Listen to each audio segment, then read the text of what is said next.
ప్రకాశం బ్యారేజీ గేట్లను బోట్లు ఢీకొట్టిన ఘటనపై అనుమానాలు వ్యక్తమవుతున్నాయంటూ ఇప్పటికే ఏపీ సీఎం చంద్రబాబు నాయుడుతో పాటు మంత్రి నిమ్మల రమణనాయుడు అన్నారు.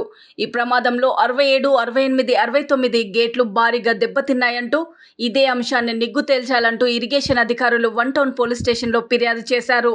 కేసు నమోదు చేసిన పోలీసులు ముమ్మరంగా విచారణ చేస్తున్నారు.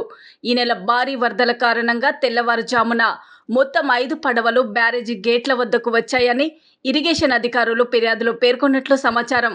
వాటిలో ఒక చిన్న పడవ వరద ప్రవాహం ఎక్కువగా ఉండడంతో గేటు దాటి వెళ్లిపోయిందని, మరో 4 పడవలు గేట్ల వద్ద ఉన్నాయంటూ, వీటిలో 3 భారీ మర పడవలు ఉన్నాయని, వీటితోనే నదిలో ఇసుకను తోడుతుంటారని ఫిర్యాదులో పేర్కొన్నారు.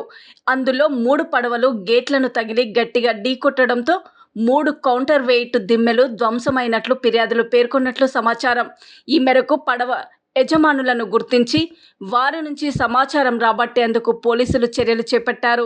సాధారణంగా 3 పడవలు విడివిడిగా గొలుసులతో కడతారు. అయితే 3 పడవలు ఒకే గొలుసుతో ఎందుకు కట్టేశారని, పడవలను ఎవరైనా కావాలని వదిలేశారా లేక వరద ప్రవాహానికి కొట్టుకొచ్చాయా అనే విషయాలపై పోలీసులు ఆరా తీస్తున్నారు.